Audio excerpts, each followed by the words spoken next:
Hello दोस्तों, स्वागत है आपका हमारे यूट्यूब चैनल पे। उम्मीद है आप सब बढ़िया होंगे। और आज की वीडियो में हम देखेंगे सामान्य ज्ञान की टेस्ट सीरीज भाग फोर्थ। और इससे पहले अगर आपने भाग 3 नहीं देखे तो ज़रूर देखें। उसमें आपको बहुत सारे महत्वपूर्ण जीके के प्रश्न उत्तर मिलेंगे।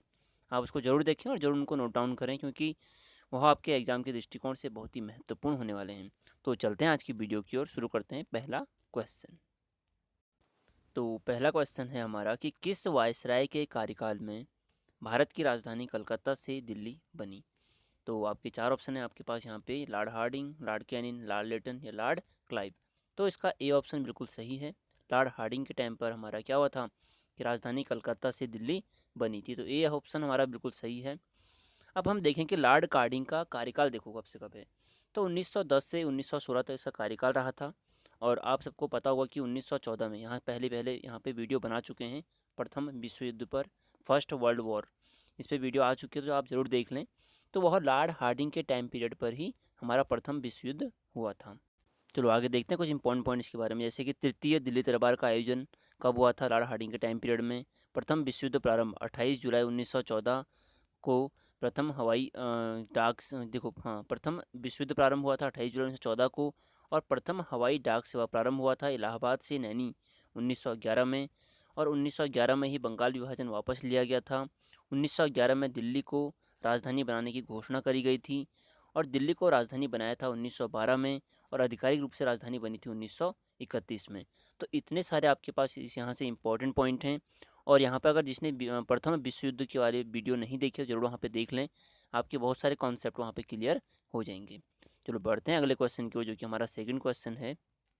सेकंड क्वेश्चन है, कली गोपाल किस राज्य का लोक नृत्य है। कली गोपाल या काली गोपाल किस राज्य का लोक नृत्य है।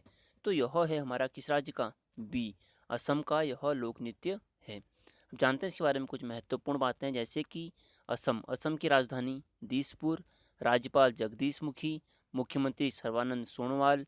और अगर बोला जाए कि वहाँ का विधानमंडल कैसा है, तो एक सदनीय है। विधानसभा में अगर सीटें कितनी हैं, तो 126 सीटें। भारतीय संसद, मतलब कि यहाँ पे जो भारतीय संसद है, राज्यसभा की कितनी सीटें हैं, तो 7 सीटें हैं। लोकसभा की कितनी सीटें हैं, 14 सीटें हैं।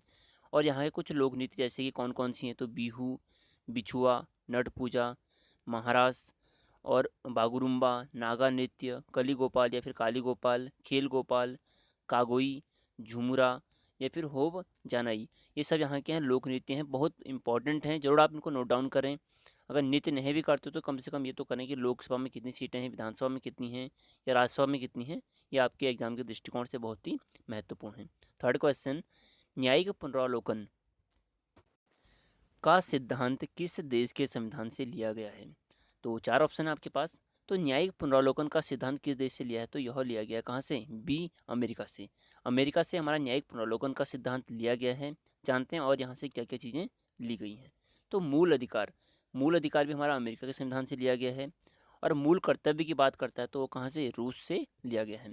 उद्देशिका का विचार, राष्ट्रपति का पर महाभियोग जो लगता है वह, स्वतंत्र न्यायपालिका, राष्ट्रपति का पद, न्यायिक पुनरावलोकन का सिद्धांत, ये सब हमारे कहाँ से लिए गए हैं, तो अमेरिका के संविधान से लिए गए हैं।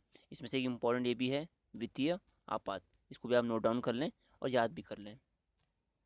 अगला महत्वपूर्ण प्रश्न हमारा है कि the land of golden fleas, land of kangaroo, प्यासी भूमि का देश किसे कहा जाता है। तो बहुत ही प्यारा क्वेश्चन है। यह कहा जाता है किसको, ऑस्ट्रेलिया की राजधानी कैनबरा को हम बोलते हैं प्यासी भूमि का देश।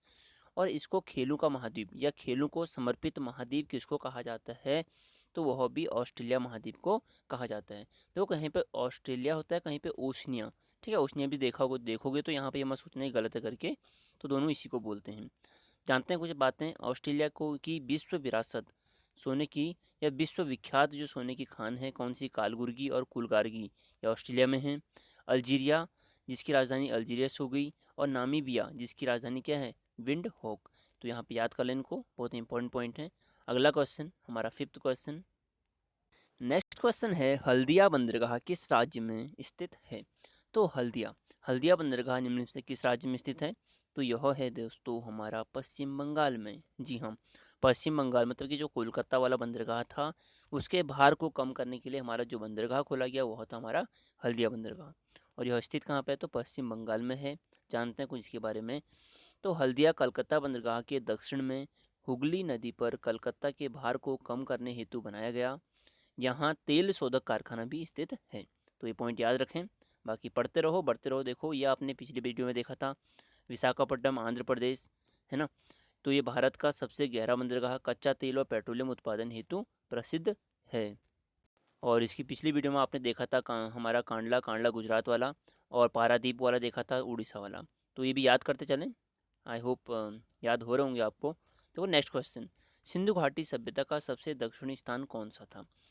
तो यहाँ पे 4 बिंदु आते हैं हमारे, उत्तर दक्षिण पूर्व पश्चिम। तो पूछता है कि सिंधु घाटी सभ्यता का सबसे दक्षिणी बिंदु कौन सा था। तो सबसे दक्षिणी बिंदु हमारा था इसमें डी, ऑप्शन डी दैमाबाद हमारा बिल्कुल सही होगा। तो देखो दोस्तों, इसको याद करने का बहुत आसान तरीका है। सबसे उत्तर में जो जम्मू कश्मीर में पड़ता है, कहाँ कौन सा, मांडा हो जाएगा। सबसे दक्षिण में कौन सा, दैमाबाद हो जाएगा। फिर उसके बाद आता है हमारा पूरब और पश्चिम। तो पूरब वाला हमारा कौन सा हो जाएगा, आलमगीरपुर। और जो हमारा पश्चिमी होगा वो कौन सा होगा, सूत कांगे डोर। ठीक है, तो ये हमारे 4 यहाँ पे पूरब पश्चिम उत्तर दक्षिण सारे याद कर लें कि सिंधु घाटी का सबसे पूर्वी पश्चिमी उत्तरी दक्षिणी बिंदु कौन कौन से थे। जैसे कि उत्तरी आप यहाँ पे देख सकते हैं, उनको नोट डाउन भी कर लें। उत्तरी जम्मू कश्मीर, और पूर्वी हमारा आलमगीरपुर हाँ, कहाँ पड़ता है, तो उत्तर प्रदेश में। और पश्चिमी सुतकांगेडोर बलूचिस्तान में पड़ता है। और दक्षिणी तैमाबाद हमारा कहाँ पड़ता है, तो महाराष्ट्र में पड़ता है। बहुत ही आसान, बहुत ही इंपॉर्टेंट। अगला क्वेश्चन, हिटलर ने आत्महत्या कब करी थी। तो हिटलर नाम आया तो सीधे नाम माइंड में एक ही चलता है, भाई जर्मनी का होगा, है ना। तो देखो हिटलर के बारे में जानते हैं। पहली बात तो इसने आत्महत्या करी कब थी और क्यों करी थी। करी क्यों थी, देखो पहली बात तो ये हो, थोड़ा पंगा लेने वाला बंदा था। ठीक है, मतलब सबसे पंगा लेता था। तो द्वितीय विश्व युद्ध जो होता है, तो मेनली अगर जो बोलते हैं कि कारण बोलते हैं, वैसे तो वर्साई की संधि बोलते हैं। पर अगर उस संधि के बाद भी लोगों को भड़काने वाला व्यक्ति कौन था, तो कौन था, हिटलर था। इसी की वजह से क्या होता है कि द्वितीय जो विश्व युद्ध होता है वह होता है ना।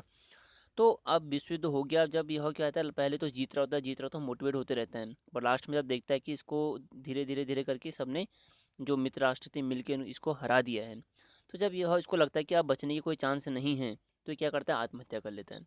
अब आत्महत्या कर लेता है तो कौन सी डेट को यह आत्महत्या करता है, तो यह इम्पोर्टेंट पॉइंट यहाँ पे बनता है। तो यह आत्महत्या करता है दोस्तों डी 30 अप्रैल 1945 को। ठीक है, 30 अप्रैल 1945 को यह आत्महत्या कर लेता है। बाकी अगर इसमें देखा जाए कि 7 मई या 8 मई को बोलें, तो 7 मई को यहाँ पे रूस की यहाँ विजय होती है। फिर यहाँ पे क्या करते हैं, आज़ादी का दिवस मनाते हैं वो। तो वो बात हम करेंगे आगे नेक्स्ट वीडियो में। अगर ऐसी क्वेश्चन आपके लिए ले आऊँगा यहाँ पे कि इसके बारे में बात होती रहेगी। हाँ, अगर आपको द्वितीय विश्व युद्ध के बारे में वीडियो चाहिए तो आप कमेंट बॉक्स में डाल सकते हैं कि हाँ सर वीडियो बनाइए, तो हम उसको ज़रूर ले आएंगे। ठीक है, तो जानते हैं इसके बारे में। देखो कुछ अगर बोला जाए कि एडोल्फ हिटलर का जन्म कहाँ हुआ था, तो देखो जन्म ऑस्ट्रिया या ऑस्ट्रिया बोलते हैं। ठीक है, ऑस्ट्रेलिया एक दूसरा होता है, उसका कैनबरा राजधानी, और ऑस्ट्रिया की वियना। तो इसका जन्म जो हुआ था वियना, ऑस्ट्रिया की राजधानी ऑस्ट्रिया में हुआ था, और वॉन नामक स्थान पर। ठीक है, कब हुआ था, 1889 में। और इसकी आत्मकथा कौन सी थी, अगर बोला जाए हिटलर की आत्मकथा, तो मीन कैंप या फिर मेरा संघर्ष।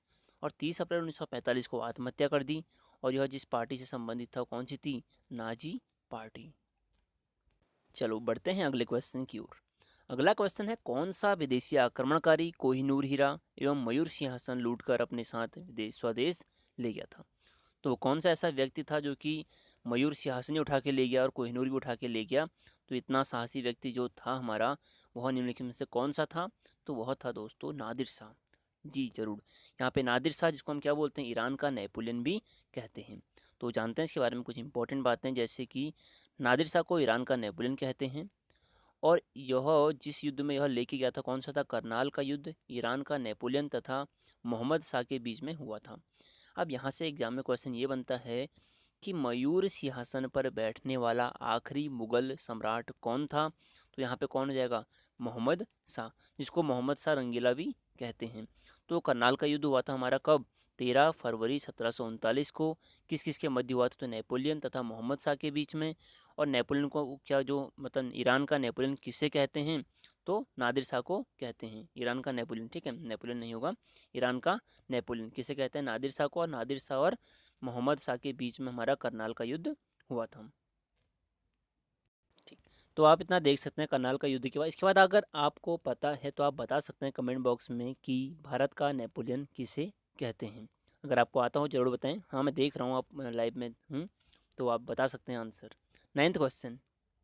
यह क्वेश्चन बहुत ही महत्वपूर्ण है आपके एग्जाम के दृष्टिकोण से, क्योंकि आपके सिलेबस में भी यह दे रखा है कि राष्ट्रीय पंचायती राज दिवस कब मनाया जाता है। तो जो पंचायती राज से संबंधित है वह हमारे एग्जाम के जो सिलेबस दे रखा है उसमें यह दिया हुआ है। तो देखो, राष्ट्रीय पंचायती राज दिवस कब मनाते हैं, तो इसका सही आंसर आपने बताना है। जी बिल्कुल सही, 24 अप्रैल को हम क्या करते हैं, राष्ट्रीय पंचायती राज दिवस मनाते हैं। तो जानते हैं इसके बारे में कुछ महत्वपूर्ण बातों को, जैसे कि 24 अप्रैल राष्ट्रीय पंचायती राज दिवस मनाया जाता है। पंचायती राज मंत्रालय राष्ट्रीय पंचायती राज दिवस या राष्ट्रीय स्थानीय स्वशासन दिवस का आयोजन करता है। ठीक है।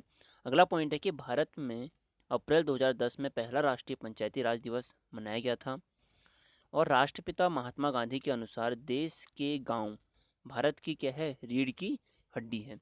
तो देखो, अगर आपसे क्वेश्चन या एग्जाम में कभी ये पूछता है घुमा के कि देश के गांव को भारत की रीढ़ की हड्डी किसने बोला था, तो राष्ट्रपिता महात्मा गांधी ने कहा था। अब अगर मैं बोलूं कि जो पंचायती राज को भारत के संविधान में जोड़ा गया था, कब जोड़ा गया, तो 73वां संविधान संशोधन 1992 में जोड़ा गया था। ठीक है। उसके बाद क्या है, भाग 9, कौन से भाग में, भाग 9 में 343 से, मतलब कि 243 से 243 ओ तक यह जोड़ा गया था। अब आपको यह पता होगा कि कौन सी अनुसूची में आता है, पता है? तो हाँ चलो, यह 11वीं अनुसूची में आता है, जिसमें कि 29 कितने विषय हैं, 29 विषय इसमें जोड़े गए हैं। तो इतना आप यहाँ पे याद करें। चलो दोस्तों, बढ़ते हैं अगले क्वेश्चन की ओर।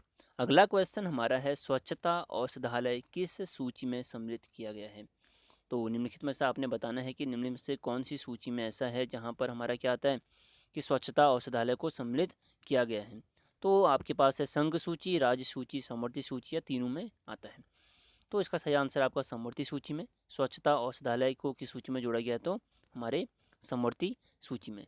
और पिछली वीडियो में मैं आपके साथ में यह बात कर चुका हूँ कि संघ सूची में 100 विषय हैं, राज्य सूची में 61 विषय और समवर्ती सूची में 52 विषयों को सम्मिलित किया गया है। तो आई होप आपको वीडियो पसंद आई होगी, और आपका एम इतना ही है। अभी यहाँ का गोल मैं एक आपको देता हूँ कि आपको आपके कम से कम यार एक दोस्तों के साथ आप इसी को शेयर करें। बाकी जितना हो सके लाइक, कमेंट और सपोर्ट जरूर करें। मिलता है अगली वीडियो में। जय हिंद, जय भारत।